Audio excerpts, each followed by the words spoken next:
1971 Lahore station. ایک شخص ہر مہینے عوامی ایکسپریس کی اکانومی کلاس میں لاہور سے کراچی تک کا سفر کرتا ہے۔ ایک شخص جو خود کو ایک ذمہ داری کا امین سمجھتا ہے۔ کام اتنا اونچا، اور یہ نوٹ کیجئے، اس لیے کہ ہم کسی ہلکے کام کی بات نہیں کر رہے، ہم تو اس زمانے کے دھارے کے رخ کو بدلنے کی بات کر رہے ہیں۔ 1954 میں کنگ ایڈورڈز میڈیکل کالج سے MBBS کی ڈگری حاصل کرنے والے ڈاکٹر سار احمد رحمۃ اللہ علیہ کے دل میں ڈاکٹر بننے کے باوجود ایک چنگاری تھی، امت کی ذلت اور دنیا میں اس کی بے وقتی کیوں کر ختم ہوگی۔ ڈاکٹر صاحب کے سامنے نبی آخر الزماں صلی اللہ علیہ وسلم کی حدیث اللہ تعالیٰ اس کتاب قرآن کے ذریعے بہت سے لوگوں کو اونچا کر دیتا ہے اور بہتوں کو اس کے ذریعے نیچے گراتا ہے، اور 19ویں اور 20ویں صدی کے اکابرین کی تحریری اور تحریکی کاوشوں کے باعث یہ بات تو واضح تھی کہ امت کی ذلت کا سبب قرآن سے دوری ہے، اور اس کے دوبارہ عروج کا واحد راستہ بھی اسی کتاب ہدایت کو تھامنے کے سبب ممکن ہوگا۔ یہ کتاب ہے کہ جس کو تھامو گے تو فتنوں سے محفوظ رہو گے۔ مگر اسلام کی اس نشست ثانیہ میں خود ان کا کردار کیا ہوگا اس سے انجان تھے۔ بس ایک احساس ذمہ داری تھا جو اس ماہر طبیب کو فرد کے جسمانی علاج کے بجائے قوم کے روحانی علاج کی طرف لے گیا۔ سن 1954 میں ڈاکٹری کے ساتھ ساہیوال و گرد و نواح میں اور پھر لاہور شہر میں دروس قرآن کے ذریعے دعوت رجوع الی القرآن کا آغاز ہوا۔ شہر لاہور کی مختلف مساجد اور تعلیمی اداروں میں ہفتہ وار دروس قرآن کا انعقاد ہوا۔ لاہور اور گرد و نواح کے باسی اس دعوت پر اکٹھے ہو رہے تھے اور لوگوں کی زندگیوں میں قرآن کے اعجاز سے تبدیلیاں واقع ہو رہی تھیں۔ اور مجھے یاد ہے کہ شاید ہفتے کی کوئی ایک شام بھی ایسی نہیں ہوتی تھی کہ جس میں والد محترم کے کوئی دروس قرآن کا کوئی پروگرام نہ ہو رہے۔ 1971 میں ڈاکٹری کے پیشے کو یکسر خیر بات کہہ کر تعلیم و تدریس قرآن کو اپنی زندگی کا واحد مقصد متعین کر کے ڈاکٹر سار احمد نے دروس ہائے قرآن کا دائرہ مزید وسیع کیا۔ ملک کے سب سے بڑے شہر اور معاشی مرکز کراچی میں ڈاکٹر صاحب کو دعوت رجوع الی القرآن کے لیے آب و ہوا ذرا زیادہ سازگار محسوس ہوئی، اسی لیے کراچی میں ماہانہ دروس قرآن کا اہتمام کیا اور ہر مہینے ذاتی اخراجات پر کراچی کا سفر کیا۔ ملک کے دو بڑے شہروں میں قائم حلقہ جات قرآنی اپنا کام کر رہے تھے، مگر ڈاکٹر صاحب کی دور رس نظر اس دعوت کو محض اپنی ذات تک محدود کرنا نہیں چاہتی تھی۔ ان کی خواہش تھی کہ ان کی اس دعوت سے متاثر ہونے والے افراد بالخصوص نوجوان اس تحریک کو اپنی زندگی کا مقصد بنائیں۔ اسی مقصد کے تحت ان کے دروس سے متاثر مخیر حضرات کے تعاون سے سن 1972 میں مرکزی انجمن خدام القرآن لاہور کا قیام عمل میں آیا۔ ہم خیال پیدا ہوئے تو انجمن خدام القرآن قائم ہوئی۔ وہ انجمن ہے، وہ جماعت نہیں ہے، پارٹی نہیں ہے۔ اب وہ اشاعت، اس میں دورے، اس میں ہماری کانفرنسیں، مختلف شہروں میں جا کر ہمارے قرآنی کیمپس، یہ سب انجمن کے تحت ہوئے۔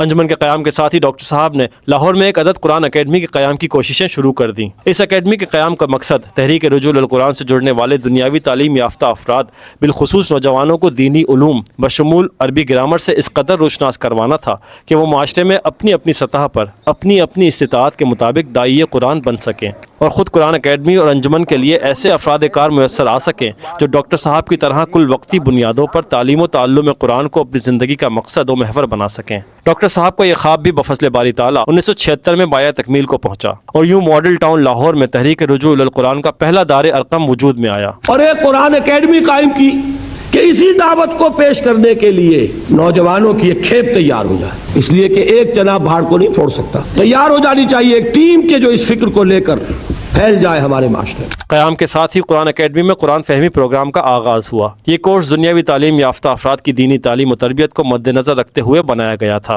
کورس میں قرآن کریم کا ترجمہ و مختصر تفسیر، عربی گرامر برائے قرآن فہمی، قرآن کریم کے اہم ترین مضامین کے قدر تفصیلی فہم کے لیے منتخب کردہ مقامات پر مبنی منتخب نصاب، سیرت النبی صلی اللہ علیہ وسلم، حدیث اور سنت، عقیدہ و فقہ جیسے اہم مضامین کے ساتھ ساتھ عصر حاضر کے مسائل کے اصل فہم اور ان کے تدارک کے لیے خصوصی محاضرات یعنی اسپیشل لیکچرز کا اہتمام بھی کیا گیا۔ لاہور میں تحریک رجوع الی القرآن کا یہ چراغ پورے ملک کے لیے مشعل راہ ثابت ہو رہا تھا، اور ڈاکٹر صاحب کو پورے ملک بالخصوص کراچی میں ایسے کسی ادارے کی ضرورت کا شدت سے احساس ہو رہا تھا۔ کراچی میں ڈاکٹر صاحب کے دروس اور دورے تواتر سے جاری تھے اور ایک کثیر تعداد اس تحریک سے وابستہ ہو چکی تھی۔ 1986 میں آپ نے کراچی میں پہلی دفعہ پاپوش نگر میں دورہ ترجمہ قرآن کا اہتمام کیا، اور اسی سال انجمن خدام القرآن سندھ کا قیام بھی عمل میں آیا۔ مرکزی انجمن خدام القرآن لاہور میں وجود میں آئی، اسی کی ایک شاخ ہے یہ انجمن خدام القرآن سندھ۔ ساتھ ہی کراچی میں قرآن اکیڈمی کے قیام کی کوششیں بھی شروع کر دی گئیں۔ بفضل باری تعالیٰ سمندر کنارے 4000 گز کے پلاٹ کا حصول ممکن ہوا، اور چند سال بعد ہی قرآن اکیڈمی ڈیفنس کا سنگ بنیاد رکھ دیا گیا۔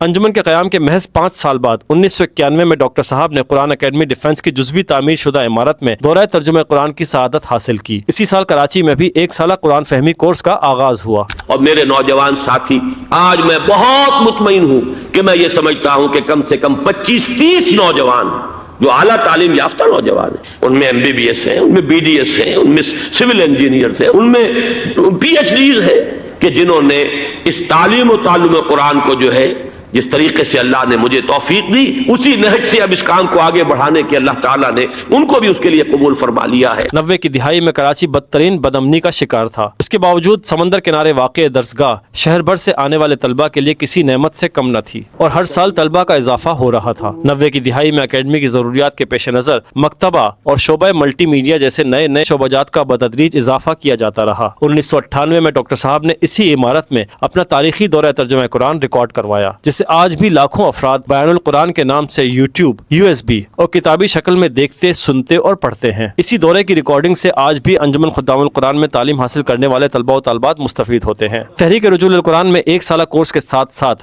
تنظیم اسلامی کے تحت شہر بھر میں قائم حلقہ جات قرآنی میں قرآن اکیڈمی سے فارغ التحصیل طلبہ مدرسین کی ذمہ داریاں سر انجام دے رہے تھے، یعنی اب ڈاکٹر صاحب کو دعوت رجوع القرآن کی ترویج کے لیے ہر مہینے ٹرین کا سفر کرنے کی ضرورت نہ تھی۔ یہ الگ بات کہ انہوں نے مرتے دم تک خود کو اس مشن سے آزاد نہ سمجھا۔ لاہور کی طرح کراچی میں بھی دورہ ترجمہ قرآن کی محافل کا باقاعدگی سے اہتمام کیا جا رہا تھا، اور اب یہ ذمہ داری بھی محض ڈاکٹر صاحب کے کندھوں پر نہ تھی۔ سن 2000 میں کراچی میں کل 3 مقامات پر دورہ ترجمہ قرآن منعقد کیا جا رہا تھا، اور ان دورہ جات میں ڈاکٹر صاحب کے خواب کے مطابق بفضل تعالی قرآن اکیڈمی سے فارغ التحصیل طلبہ مدرسین کی ذمہ داریاں سر انجام دے رہے تھے۔ اس کے علاوہ تعلیم و تعلم قرآن کے لیے مطلوبہ کتب کی تصنیف و تدوین اور ڈاکٹر صاحب سمیت دیگر اساتذہ کے ویڈیو لیکچرز کی ریکارڈنگ وغیرہ کا کام بھی تیزی سے اسی اکیڈمی میں جاری تھا۔ آج انجمن خدام القرآن کے مختلف اداروں میں تدریس سمیت دیگر کلیدی ذمہ داریاں نبھانے والے بیشتر اساتذہ بشمول موجودہ نگراں انجمن اور امیر تنظیم اسلامی جناب شجاع الدین شیخ صاحب بھی اسی مادر علمی سے مستفید شدہ ہیں۔ قرآن اکیڈمی ڈیفنس کے بعد کراچی میں انجمن کا دوسرا ادارہ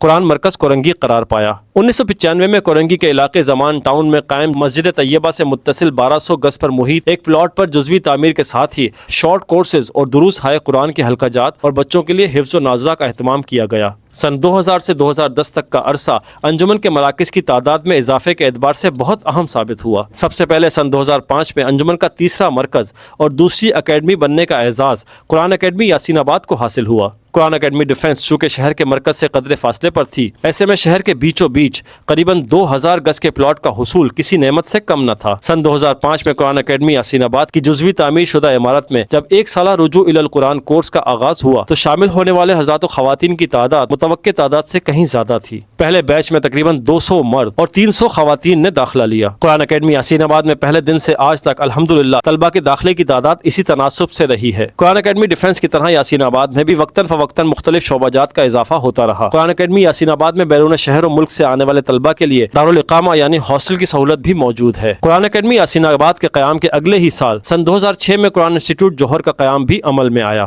گلستان جوہر کے قلب میں موجود سالکین بسیرا اپارٹمنٹ کی بیسمنٹ تنظیم اسلامی کے رفیق 2 بھائیوں کی ملکیت تھی، جنہوں نے اپنی یہ ملکیت تدریس و تعلم قرآن کے لیے انجمن خدام القرآن کو وقف کر دی۔ 2006 میں ہی اس مختصر جگہ میں 1 سالہ رجوع الی القرآن کورس کا آغاز ہو گیا۔ پہلے بیچ میں تقریباً 60 حضرات و خواتین نے داخلہ لیا۔ 2007 میں کورنگی کے بعد لانڈھی میں بھی قرآن مرکز کا افتتاح ہوا۔ درس و تدریس، حلقہ جات قرآنی اور حفظ و ناظرہ کے ذریعے تحریک رجوع الی القرآن اب لانڈھی میں بھی پھیلنے لگی تھی۔ 2008 میں قرآن مرکز کورنگی میں دی ہوپ اسلامک اسکول کا اضافہ ہوا۔ دی ہوپ اسلامک اسکول کے ذریعے انجمن کے اغراض و مقاصد کے حصول کے لیے ایسے بچوں کی بنیادی تعلیم و تربیت کو یقینی بنانا تھا جو اوائل عمری سے ہی اس کار عظیم کے لیے تیار ہو سکیں۔ اسکول کے نصاب میں بچوں کی دینی تعلیم و تربیت کو کلیدی حیثیت حاصل ہے۔ سن 2010 میں قرآن اکیڈمی یاسین آباد کو رجوع الی القرآن کورس سال دوم کے انعقاد کا اعزاز بھی حاصل ہوا۔ یہ کورس ان طلبہ و طالبات کے لیے ڈیزائن کیا گیا تھا جو سال اول کرنے کے بعد دینی علوم میں آگے سے آگے بڑھنے کی پیاس رکھتے ہوں۔ کورس میں اصول تفسیر، اصول حدیث، اصول فقہ اور عربی زبان و ادب جیسے اہم مضامین شامل ہیں۔ قرآن اکیڈمی یاسین آباد میں قائم دارالاقامہ کی سہولت سے اب بیرون ملک و شہر میں مقیم طلبہ بھی استفادہ کر رہے تھے، جس کا ثمر قرآن انسٹیٹیوٹ لطیف آباد حیدرآباد کی صورت میں نظر آیا۔ سن 2017 میں حیدرآباد سے تعلق رکھنے والے ان کورسز سے فارغ التحصیل طلبہ کی اتنی تعداد میسر آ چکی تھی کہ اب حیدرآباد میں بھی رجوع الی القرآن کورس کی تدریس ممکن تھی۔ مختلف شارٹ کورسز اور ناظرہ قرآن حکیم کے ساتھ اسی سال رجوع الی القرآن کورس کا آغاز بھی ہو گیا۔ اسی ادارے میں انجمن کی کتب کو سندھی زبان میں ترجمہ کرنے کے لیے ایک شعبہ بھی قائم ہے جو تحریک رجوع الی القرآن کو اندرون سندھ تک پھیلانے میں معاون ثابت ہوگا انشاءاللہ۔ اللہ اکبر، اللہ اکبر۔